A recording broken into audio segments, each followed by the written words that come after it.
Hare Krishna, Namaste. Chapter 15 is entitled as Purushottama Vidya, Purushottama Yogam. Introduction. Ekam Shastram Devaki Putra Geetam, Eko Devo Devaki Putra Eva, Eko Mantras Tasya Namaniyani, Karmapi Ekam Tasya Devasya Seva. People in general are very much interested in gathering knowledge from various literatures. Likewise, people go to various different devatas to be relieved from problems and obtain happiness. And people chant various different mantras as a solution to find happiness, and everyone work hard in different areas and fields to retain certain standards of life, to be happy and not to have problems. But it is said, rather than trying to go to different resources in these different areas, Ekam Shastram Devaki Putra Geetam, there is one holy scripture which surpasses everything that one can think of, and that is Gita, Bhagavad Gita, which is sung by Lord Sri Krishna. Rather than going to various different devatas, Eko Devo Devaki Putra Eva, only one worshipable Lord, that is Sri Krishna. Rather than chanting so many different mantras, one mantra, his holy name, Krishna's holy name, Hare Krishna, Krishna Krishna, Hare Hare, Hare Rama, Rama Rama, Hare Hare.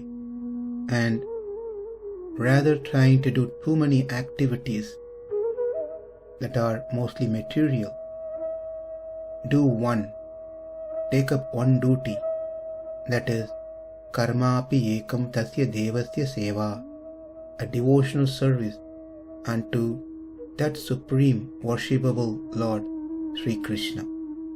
So, by studying Bhagavad Gita, we understand the essence of all the scriptures, all the Upanishad. By studying Bhagavad Gita, we are worshipping Krishna. We are doing devotional service. The Lord, out of unlimited compassion, has given us this greatest literature, scripture called Bhagavad Gita, through which we can understand who we are in reality. Where are we? Who has created all these different things that we see around? What is this greatness? And what are we supposed to do to that great personality? All those are very well elaborately explained in Bhagavad Gita. Currently, we are in the third section of Bhagavad Gita, which consists 6 chapters, 13 through 18. In the first section, that is 1 through 6, we learnt about Atma, Atma Swarupa, the essential nature of Atma, and how to attain the vision of Atma through the process of Karma Yoga and Jnana Yoga. And then in the second section, which is 7 through 12, the nature of Bhakti and the means to attain the Supreme Lord are explained. And the last third section, that is 13 through 18, what's been left in 1st through 12th chapter are covered. In the 13th chapter, the Lord has explained at length that the individual self, Atma, is different from the body. Over there, we learn the nature of the body and the self and various qualities that are instrumental to knowing the self, such as freedom from pride, etc., were also explained. And also we learned the cause of our bondage is the association of the self with Prakriti. Therefore, the gunas, Sattva, Rajas and Tamas, brings about happiness and sorrow, etc., and that causes bondage. Karanam guna sangasya sadasat yoni janmasu. And in 14th chapter, Krishna elaborates on this topic. He teaches us that this conjunction with Prakriti, brought about by the attachment to the effects of the gunas, are the cause of our bondage in this world. In chapter 14, Krishna explains the various ways in which the gunas bind the Atma to the material existence. Sattva guna through knowledge and happiness, Rajoguna which promotes desire for material things, and Tamoguna keeps the jiva chained to samsara by promoting sleep, sloth, lack of attention, and so forth. And also we learned that these are the agent of all actions. These gunas brings the jivatma under the influence of desire, anger, sorrow, and so forth. That is, due to the body, one gets association of the three modes of material nature. And because of the association of the three modes of material nature, one is influenced with Ichcha and Dvesha, liking and disliking. And one starts enjoying the results of those things and performs an action, and the action either good action or bad action, by which one accumulates karma and takes birth again, meaning come into the association of Prakriti in the form of body and get influenced again by the three gunas. The three gunas works based on the previous vasanas and karmas. When we say previous, it is just not yesterday or last year. It's carried for several beginningless lifetimes. So much of vasanas and karma has been carried. And for us to single-handedly fight against this is going to be a mission impossible task. Therefore, how to stop the activities of the gunas has been another subject which was covered in 14th chapter. In 26th sloka of 14th chapter, Krishna gives the ultimate mean by which one can be free by the influence of these gunas. Mamcha yobhyabhicharini bhakti yogena sevate sagunan samatityaitan brahma bhoyaya kalpate. One who engages in full devotional service, unfailing in all circumstances, at once transcends the modes of material nature and thus comes to the level of Brahman. So in the 14th chapter, we learned it is only through the process of bhakti towards Krishna one can transcend the gunas. One can cross over the samsara. If we have to perform bhakti towards Krishna, then we need to know why to Krishna, why not to someone else, how he is special than anyone else. Krishna is above the conditioned soul and also the liberated soul. And he is the proprietor of both conditioned and liberated souls. The conditioned souls are called as Baddha Atma, and the liberated souls are called as Mukta Atma. Krishna is free of any faults. He is faultless.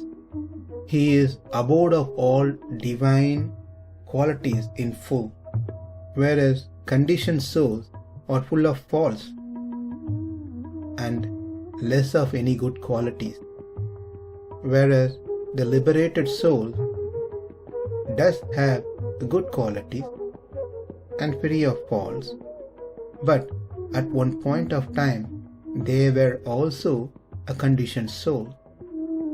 So in this chapter we will learn that the Lord is Uttama Purusha, Purushottama, that is the Achit. The matters are known as Apurusha, and the conditioned souls are called as Purusha. The liberated souls are Utpurusha, and the eternally liberated souls known as Nitya Jivatma are called as Uttara Purusha. Above all these four is Ishvara, who is known as Uttama Purusha. So if we take the 5 fingers, the little finger is Achita, which are 100% material, and the ring finger is Baddhatma. Baddhatmas are the one which has a connection with Achit due to its karma. Don't need to search for who's that Baddhatma, it is us.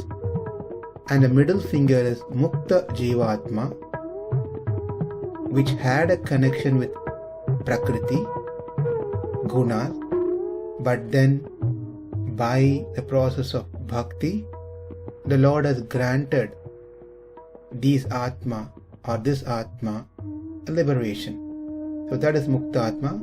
The middle finger represents that, whereas the index finger represents Nitya Atma, Nitya Jiva Atma, which never has any connection to Achit, to the Prakriti. They are eternally situated in the spiritual world. But that doesn't mean they are God. They got that position to be Nitya Jivatma by the grace of the Lord. And lastly, the thumb finger is Ishvara, who is Purushottama. He is the one who pervades everywhere, holds everywhere, and directs everyone. Never goes through any changes. He is not conditioned like the Baddhatma. He is not liberated like the Muktatma. He is not the one who has been blessed to be Nityatma, because he is above all these four, and all these four are his properties. Therefore, he is Uttama Purusha, and that is what the subject matter for this chapter, which is entitled as Purushottama Vidya, Purushottama Yogam, the yoga of the Supreme Person. This chapter is a small chapter with only 20 slokas, but deep meaning are encapsulated in each of these slokas. Here in this chapter, Krishna picturizes this material world, samsara, as the Ashwata tree, that is a pupil or banyan tree, and detachment is the axe by which one can cut off this tree to be free from the samsara. And in this chapter, the Lord repeatedly describes how he is greater than anyone else. So in 13th chapter we learnt about Chit, the living entity, and in 14th chapter we learnt about Achit, the gunas, and in the 15th chapter is all about Ishvara, the Supreme Personality of Godhead. By learning this chapter, Our bhakti towards Krishna increases, knowing how He is above and beyond everything else, and He is the only one who can save us from the influence of the gunas through the vasanas and karmas from our previous lives. The idea is not just simply to get liberated, but to have a strong desire to serve the Lord eternally. That should be the mood of any true aspiring devotee. With the blessings of that Purushottama, let's enter into chapter 15. Namaste, Hare Krishna.